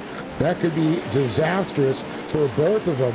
So hopefully no more problems tonight for him. But Barry, mirroring, look at these 2 drivers already starting to pull away. 2 laps already. That's how fast these 2 drivers are. 3 seconds plus almost 4 seconds already. Incredible. Coming up towards the end of the lap, Barry dialed in. And remember, Barry has showed he gets the run. Connor will take it.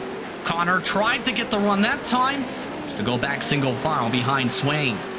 By the way, the second grouping is led by Hardesty currently, followed by Prater, Roy, and Ebert once the lead trucks. 10 laps to go in the feature. Yeah, it's going to be interesting there with Prater battling with Hardesty.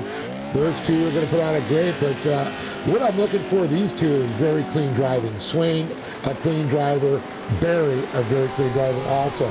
So if he's going to make the pass happen, he's got to hopefully force Keaton into a mistake, or Keaton's going to make his own mistake. Because other than that, I mean, Keaton's hitting all of his marks. And Keaton is now opening up the door for Barry. Barry hits him. Swain, though, with the clean run back. A little bit of tappy-tap, but no, not too bad. Yeah, that's it. You can see that Swain went a little wide in that corner. There was able to put his nose in there. But, set up from that left to right, it still puts Swain in the correct position. And look at this battle now with Prater looking to the inside of Hardesty. But again, Hardesty, same position, set up to the inside. But Prater carrying a lot of speed, keeping a wheel right in that dry line. By the way, the race leaders had more bumping and baiting as that move went on. Prater, meanwhile, you see, dialed on in, trying to run away from the side-by-side behind. Hardesty does hold on to the fourth position, though. Looks Roy continues to hold on to the fifth position in turn. Well, you can see that Roy's wanting to get up into that little mix there, Justin. I'll tell you, he wants part of this. Yep, the Canadian trying to battle around here, especially since the comp caution is less than 2 laps away, Dave. End of lap 5, remember, the competition caution will freeze the field and bunch them back up, intensifying that possibility for drivers needing to push hard here like this. One of the great things is seeing, I watched Felix from last year to this year. He has put a lot of work in, and that's what's so great to see a driver progress like that. And Keaton Swain, definitely. He's been on the, I believe he got 1 podium last year, did it Wild West Motorsports Park. But now, seeing how he's running up front, the times, how well he did at the first round, so impressed with that young man right now. Next time around, competition caution expected. Of note, there was some contact in this grouping. Hardesty has apologized over the radio with contact with Prater. That has shed the right front of Prater's truck off. That has opened up the door for Roy. A lot of respect from the drivers being shown, and you see it with some of the space there, even to the jumps. They're leaving space right now. Yeah, a lot of these kids that you mentioned right there have raced in real life to each other, so they know what it's like, to mess a vehicle up. And I think they're smart about treating it the same way. Just as you finished up that point, there was contact, by the way, and more contact. Ebert and Hardesty bumping a little bit. Ebert is now up to the 5th position, +6 in this one. Mandatory caution coming up this time. Well, short course off-road, I mean, it's unique from other motorsports. Contact is expected. If they're not, if it's vicious, they'll be warned. Other than that, we expect it. Up towards the front, meanwhile, Barry has already closed up that 1 second count down to 2, make it 3 or 4 tenths. Will take the competition yellow at the flag stand this time around. Midway portion of this race. Swain takes the competition caution. Barry in second. Prater up to the 3rd spot. Roy did get up to 3rd before the comp yellow.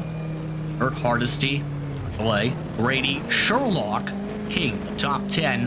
One driver, I believe, did have a little bit of problems, though.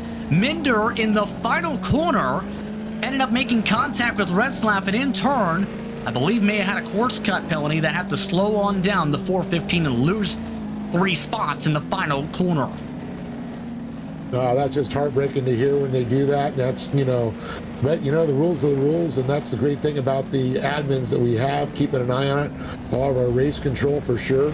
But this is one of my favorite times, re-rack, restack the field. It's the race within the race. And that's what makes short course also unique from other motorsports. Nor the motorsports that we see halfway through the race. And that goes back to the core days with Jim Baldwin, who started that, and it's great. It makes great television, and it makes great for a viewing audience. They get to see 2 races within one. Keep in mind, the restart coming out of turn 7 towards the run to turn 8. So they will take this run at the other end of this carousel. Justin Prince, Dave Arnold with you here on Podium Esports. For those just tuning in, this is the 2nd round of the iRacing Short Course National Series from Bark River International Raceway. Keaton Swain has led for the 5 laps so far. Barry has scored 1 lap so far. Prater, Roy, Ebert, the top 5. Now they were expected to get the run. The green flag. The field has now been handed into the control of Keaton Swain, and Swain will decide to park it on the nose of Barry. Off and away he goes. Green flag back out. It's great to see that nothing changes, just like in real life. The games continue. Psychological warfare, and you can see Swain kind of slows it up, let Barry goes into it, and able to try to shoot out. But Barry, luckily, was quick on that throttle response, able to stay right on him. But you can see Prater back there and Loy into the battle now in that 4th position. Halfway now through this feature race.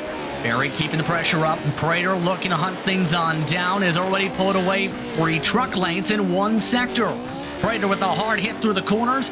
Barry taking a higher line through turn 3. Remember, Prater is dealing with that right front fender being off the truck after the battle that went along earlier on, as Minder continues to not make friends in the back of the pack, hearing over the radio the 415 is getting pushed around. Yeah, you talked about that contact earlier with Hardesty, and you can see he apologized. Oh! Swain and Barry again making contact. Barry trying to dive it again to the inside, Dave, but couldn't make the move, and Prater is there. Prater with the hug. Prater with the tap as Barry holds on to second. Well, this is when the race usually gets the most physical, the second half of it with these drivers. I mean, unfortunately, these guys are all pretty equal when it comes to driving styles and speed. You know, sometimes you got to force the situation. If someone leaves that inch, you might just have to stick your foot in there and kind of kick your way through. And that's what happens. That's expected out of a short course racer. But nothing that's going to take another driver out. Nobody likes that. Mason Prater starting to look visually frustrated here. Nearly went head over heels, by the way, through that last jump section. Yeah, I saw a little head cock on him. He's like, hey, what's going on here for a second? You can see that look in his eye. Who's that look? Try and move on forward. I believe we've seen that in a meme once, and it was involving a chipmunk. And will that be dialed on in to close up in time, though? Well, I'll tell you, that is one angry chipmunk. Somebody just stole his nuts, and he's going back after him. Still, though, Barry and Swain, nose to tail still. Keep in mind, Barry is looking very calm throughout all of this. In fact, I believe a little tiny smirk there. They're going to say he must have looked a little sleepy there for a second. He's like, all right, just out for a nice little drive. Very calm. And Barry, in turn, still makes that calmness to try and send it to the inside of Swain. Swain again holds on to the point. The top 3 starting to run away. For Felix Roy, 4 laps to go. 3 trucks battling for the lead. And you're watching, Swain's lines as he goes through these corners now. He'll leave a little bit where Barry thinks he's going to be able to get through, but he's actually hitting that apex just perfect so he can keep the momentum and keep that drive out of the turn. And you can see it's paying off. This set up the move properly for Barry now. Making the run through 4 and 5. Remember, Barry sent it a couple times in the run to turn 6. Barry is taking another look. Barry the send again. This time can't fully get to the inside of Swain. Swain on the defense again. That's a tough one. It's almost like a little chicane there where it goes that right to the left real quick. So if you're going to have him on the outside coming in there, he's going to be set up to the inside of the next turn. So you're going to have to kind of think about cutting down a little bit early. Let's see if Barry's going to take advantage. I know they use the first half of the race to try and look for those places where the drivers make mistakes. Well, I know that Prater's thinking the same thing about Barry.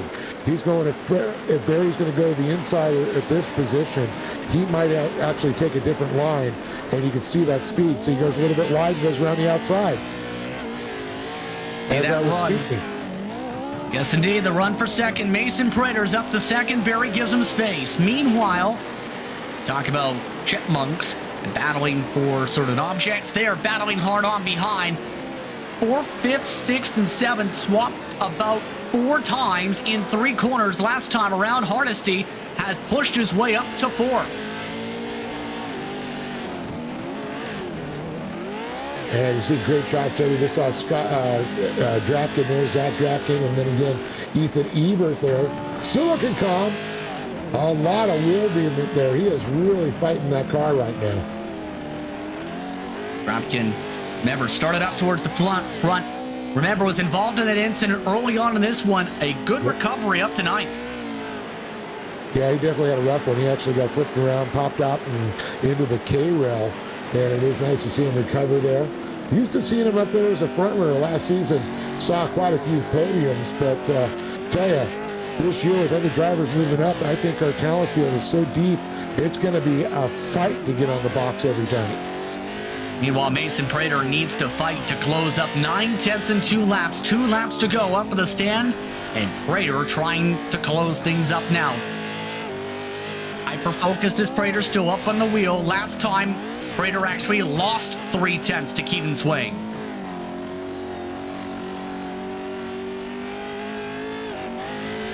Now he's actually moving in the seat. Yes. I was going to say, Prater's having a lot of head movement there, looking around, looking at those different screens there, trying to get another perspective. Be enough time for Prater to get the send on forward. Berry has dropped back to 2 seconds behind the race leader. Hardesty and Roy have now broken away from Dachelet, Grady, Rapkin, along with Ebert, as we're seeing some bumping and banging. Speaking of some of that, you see that going on in the midst of this battling. Tom Grady amongst those. Crystal King quietly has also been battling along the edge of the top 10. Sherlock, we expected to be a fast driver on this one, has only gotten up to 10th. Yeah, he's definitely got caught back there, and you saw that damage out there with Crystal King, so she's having issues. Titus, you know, it's difficult. If you get caught up there in ping pong and anything early on, and that's why I talked about the keys to the race, you got to be in the top 3 right out of the gate on that first lap. Otherwise, it's going to be a fight. And if you don't make your move right off that comp caution, you're going to be back in the pack just fighting with yourself. Final lap is underway, meanwhile, for the second round of the iRacing Short Course National Series for the winter time, as Swain pulled another 2/10 away from Mason Prater. Just half a lap away for Swain for the victory. Looking for 11 of 12 lead laps in this one. Well, the way that it's looking right now, if he comes across that checkered flag, he will take that lead in the championship points. Meanwhile, behind them for the battle for 4th, Roy and Hardesty are moving each other for that spot. Hardesty hugs the inside this time. Makes the pass on back through turn 7. Back towards turns 8, 9, and 10 they go. Roy is not backing off as Swain looks to take the checkered. And you can see that Hardesty basically took him high up into the turn. You know, he knew if he was going to cut down, it could change his position. So very smart move. But a smart move right there is Keaton Swain as he makes that run for the checkered flag. Keaton Swain is your winner at Bark River. He wins the second round. The iRacing Short Course National Series campaign. Prater in second. Connor Berry rounds out the podium in this one. Roy did finish in 4th. And several more have already taken the checkered and are showing their displeasure with one another by having a conference in the middle of the grass. With that, post-race coverage coming up right after this. You're watching Podium Esports for coverage of the iRacing Short Course National Series from iRacing's virtual Bark River International Raceway.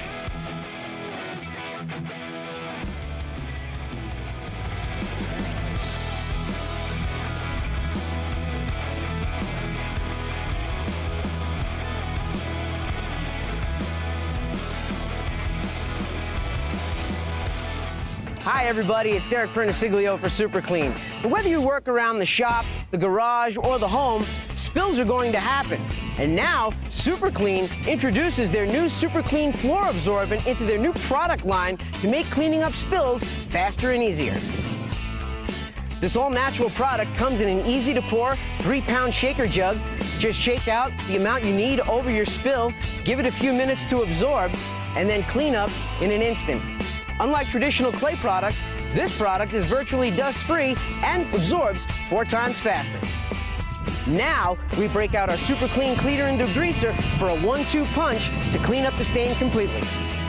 You can pick up your own 3-pound shaker jug of all-natural Super Clean at AutoZone, and you can also check us out at superclean.com. Super Clean, super easy, super fast, super clean.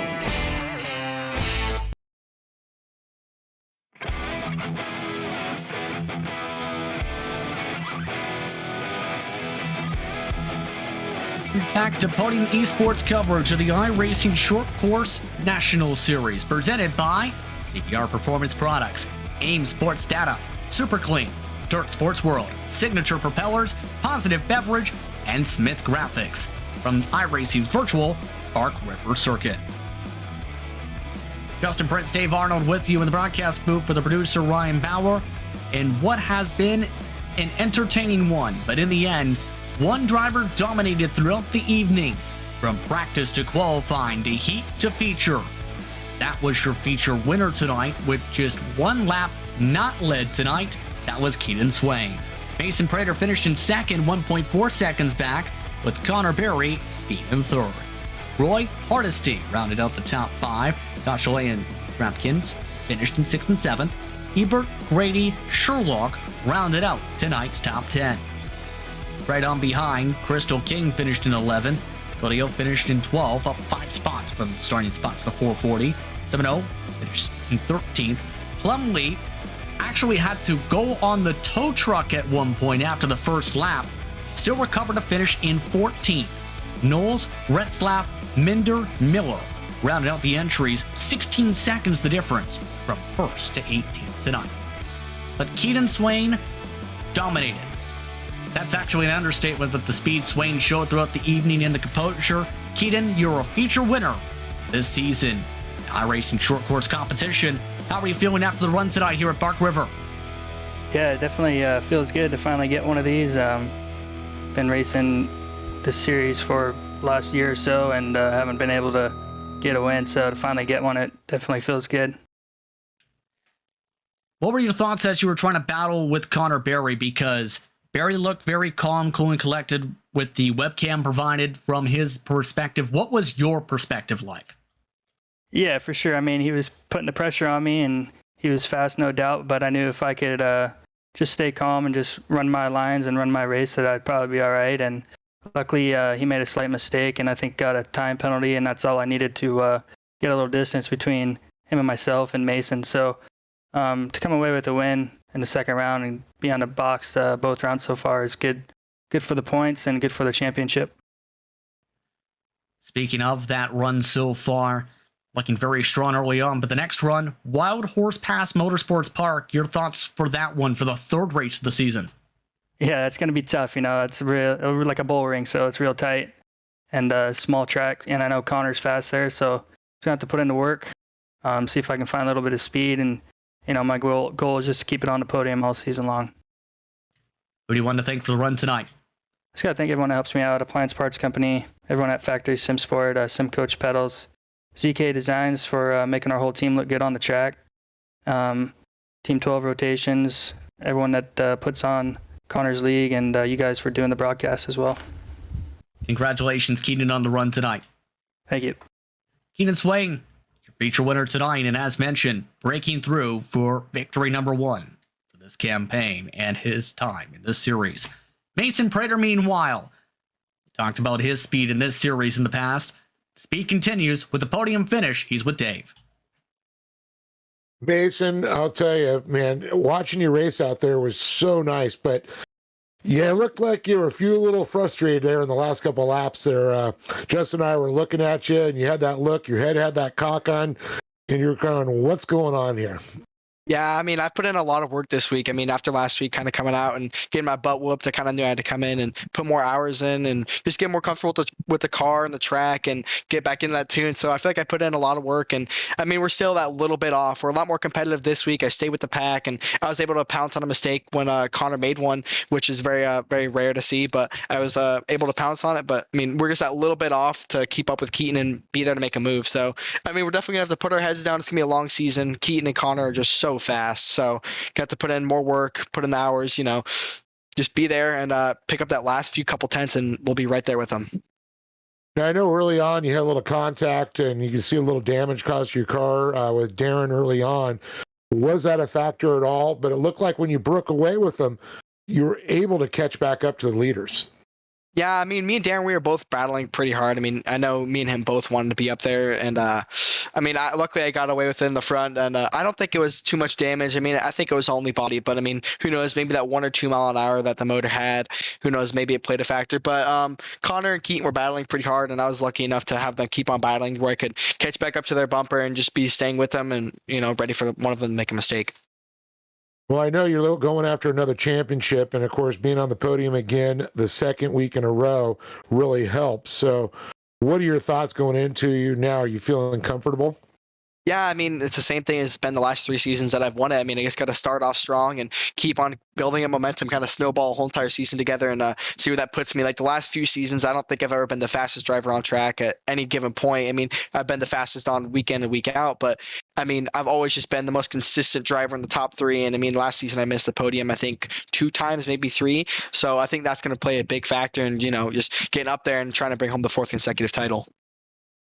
Well, I'm going to say congratulations to you for getting there in second place. And I know you have a lot of people that stand behind you and your team that make this possible, whether it's in the virtual world as well as the real world.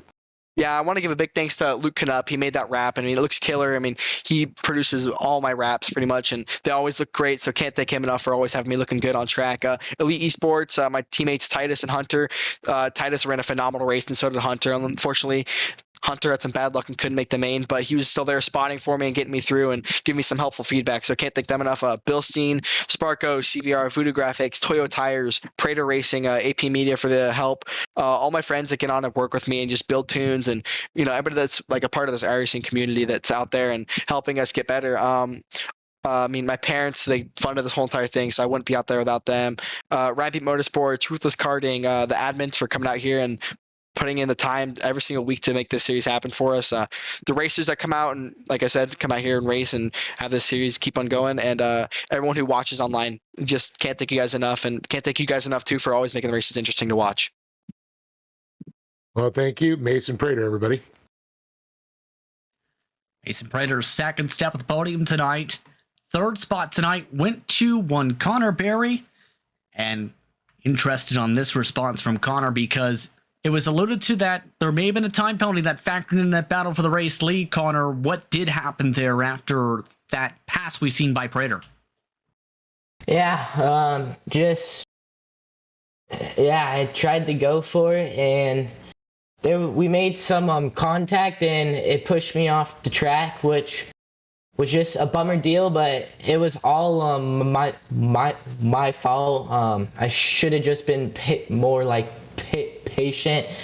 I was for sure the fastest on track, so I knew that I could get to first. Just it's so hard to find the spot to pass here, and time was starting to be out, and I needed to go, I guess, but I should have just been more smarter. But to still come home with a third, that's pretty good overall. It's still just awesome to be in the third place because we are still doing good on points, and just got to keep up the consistency. Yes, indeed. And our podium to start things on off, indeed. And how would you describe the battling that you've seen so far from your perspective, since you're a big part of a lot of the action we see being able to take place here in this, and knowing how many real-world drivers in turn have been able to take their skills and transfer them unilaterally in many cases to the sim? Yeah, it is for sure fun. I mean, we are all just battling, and everyone is just so fast, and it just takes one mistake and your whole race isn't done, but it's for sure in jeopardy to the point where you need to just focus back, and it showed tonight. I was obviously fast, and I made the mistake, and it cost me the second, and it could have been a win, but we never know, and we always learn, and I learned that I just need to be more patient and Well, the next race takes us to another journey to see how things fare out for the first trip around. It's Wild Horse Pass Motorsports Park, and based on some of the history there What are you expecting January 20th? I'm expecting a lot of Dorian. That track is very small. It's very tight for these trucks, so times are close. Like the top 5 will all be within the same same 10. So everyone is just gonna be close. It's gonna be tight, and you're gonna see some bumping. Just hopefully we can all stay on 4 and just have a good battle. That's about all that track gets. It's just tight, small, and yeah. Who do you want to thank for the run tonight in your bluish machine? Yeah, for sure. I want to give a big thanks to Jim Beaver Esports, CBR, Vision Wheel, General Tire, next level racing, and all of you guys for doing the streaming for this league, and all of my admins and staff. Congratulations once again on the run tonight, Connor. Thank you, guys. Connor Berry rounds out the podium. I'd like to thank him, Mason Prater, Keenan Swain, for taking the time to speak with us. And Dave, more exciting action throughout this one this evening, but in the end, Keenan Swain absolutely blistering quick from the get-go. Dominant in practice and qualifying, and in turn it translated to the heat in the feature. Yeah, definitely. I mean, it was no shock out there seeing what he showed there out in the early on races and carrying on the momentum from last weekend. Didn't take the win last week, but this week that speed paid off for him for sure. He'll be one to keep an eye on for sure, but like Connor Berry said, it's going to be a tight one this next time around when we go to this next track in Arizona. It is going to be tight and it's going to be physical, so we'll have to see how it all plays out. It's going to be a wild one, let's put it that way.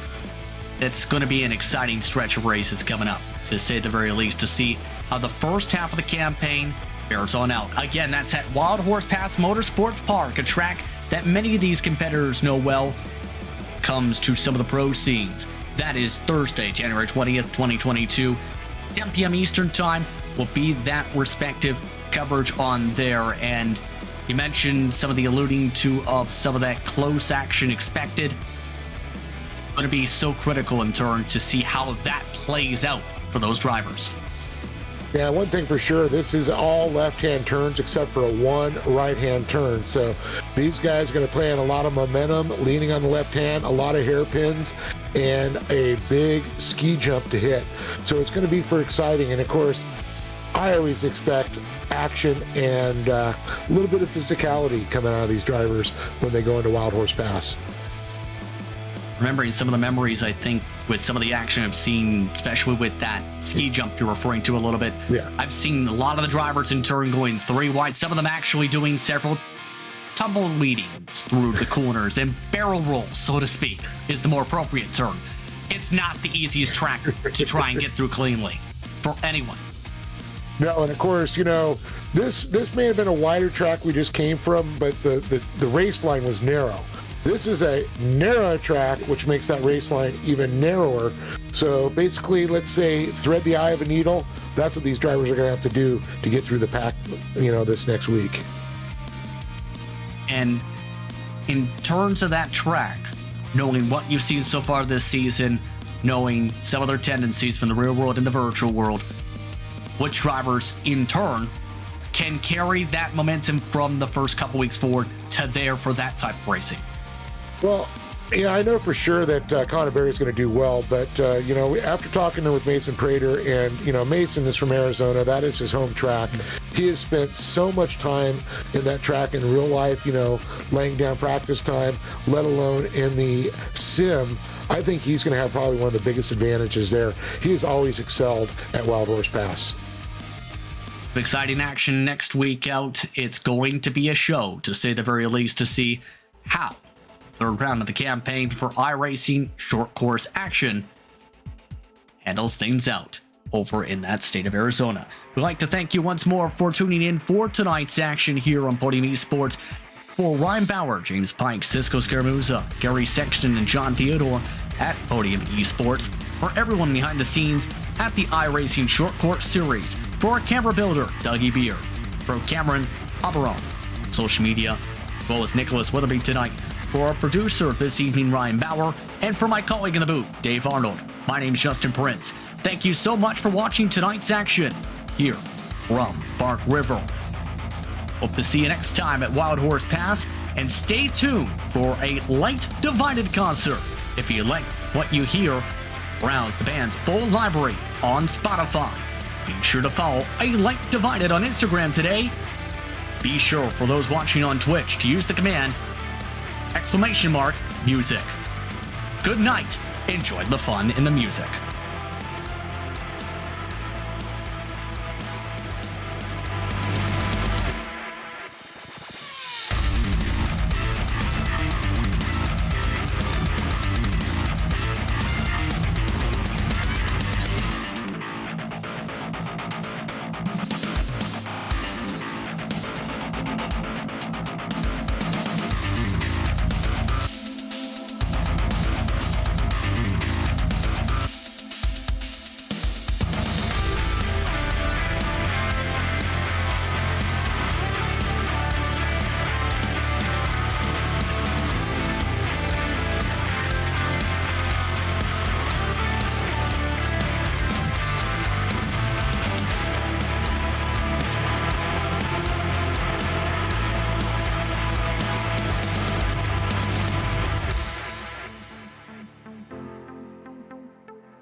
that you love to spit.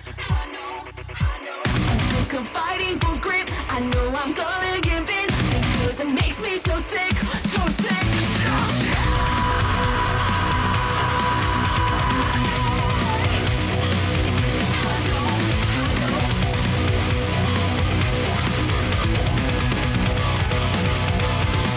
The more that I fight, the noise in my life, the more I find, the worse I start in the fire.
me how to forgive, or show me how to forget the words that you love to spit. I'm sick of fighting for grip. I know I'm gonna give in because it makes me so sick. So the more that I fight, the noise in my life, the more I fight, the worse I start in the fire. I wanna survive, I wanna ignite, but I'm still resting on the edge of my knife, begging for a sign of family, hoping for a change beneath my feet. Come show me, just show me. I'll never know the one thing that you love. How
don't remember when one night I tried to surrender.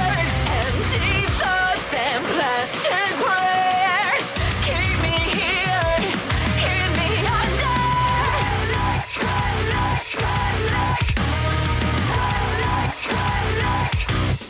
How can you take every moment and disown it?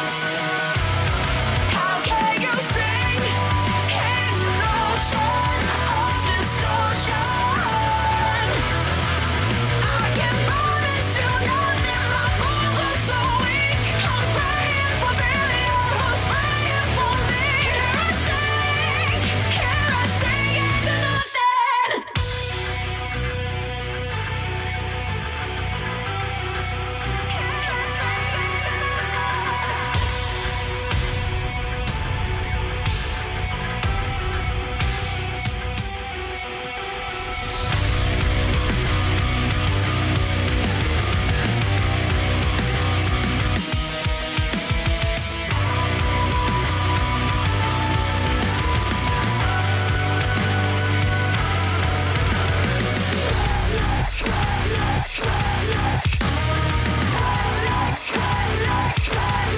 How can you take every moment and disown it?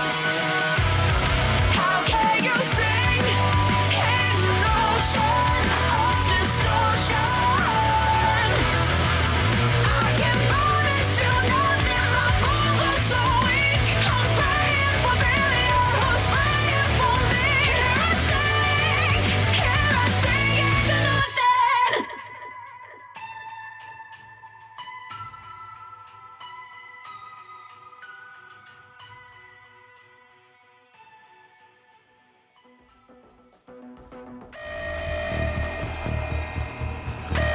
Hello? Hello? Is anybody out there? Can you hear me? Are you getting anything? Nothing.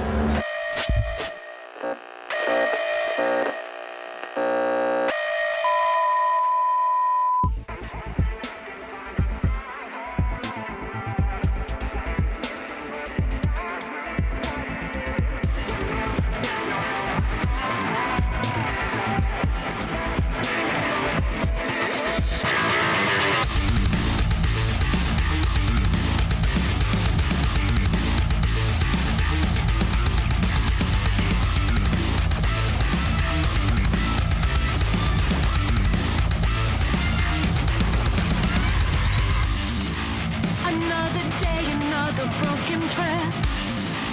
Feels like the world is slipping through my hands. Think I'm losing control. Can't seem to find my way home. I stand and watch my only map turn itself into stone. I'm hoping I can find the silver lining. Transmission, but you're not replying. We're losing signal over the horizon. Life screaming over radio silence. I think you're breaking up. I think you're breaking up. I think you're breaking up.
How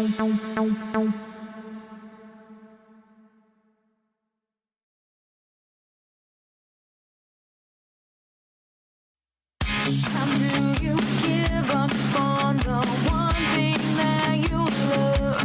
How do you just dive so big and deep into who you are? The only place that I can turn without judgment when I've been burned.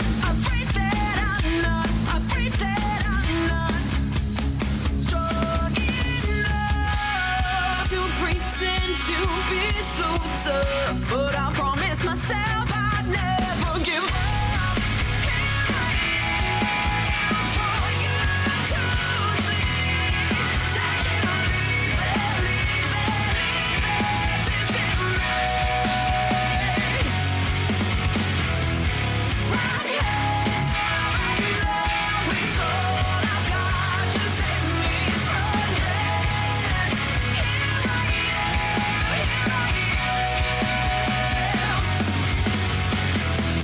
Sometimes I think if it weren't for my band, then I'd have no voice at all.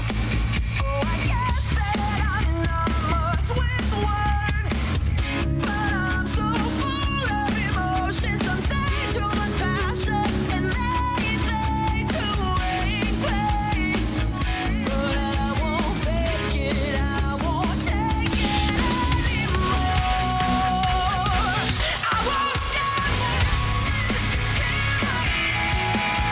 for you to see.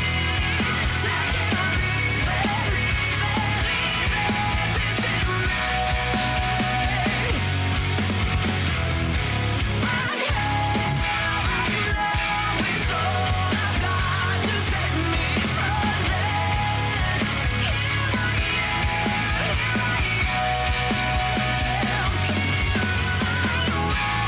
someone would teach you what it's like to have a broken heart. I hope that someone out there has what it takes to bring you back to earth. Trying, but I can only do so much. My love, you're so clearly out of touch. And when you do finally wake up, I hope it kills you that these words are not the us. Here I am for you to see. Take it or leave it, take it or leave it. This is me.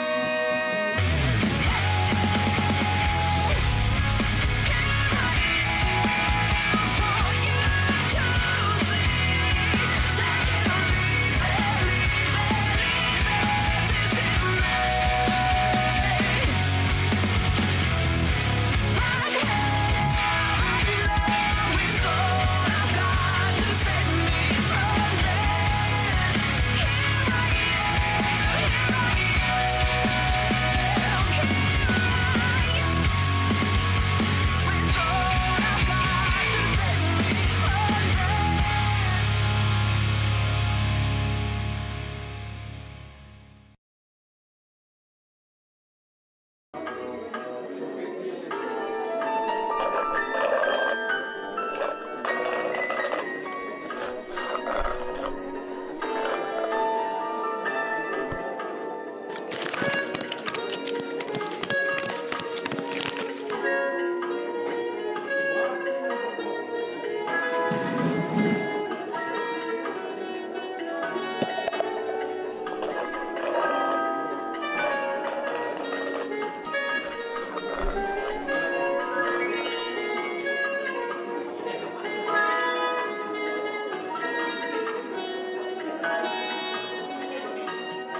just before I bow. No, I never ever found such a hard breaking.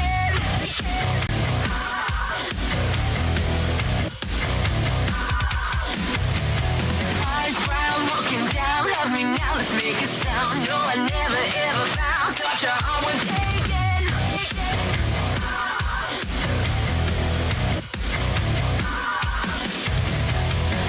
It's alright, keep me blind. I wouldn't know any better, better. You'll be my fear of heights. You lift me up when I'm down, down. High when I'm dying inside without you. If I could paralyze time, baby, I will make time for me too. Well, the storm keeps spinning, I know it won't change. The lights keep dimming till we flicker and fade. So high when I'm dying inside without you. I don't know.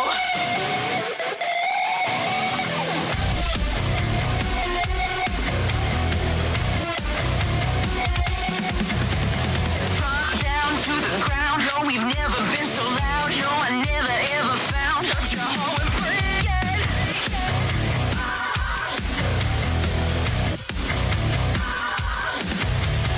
Black out, tap out. Breathe the words right out my mouth. No, I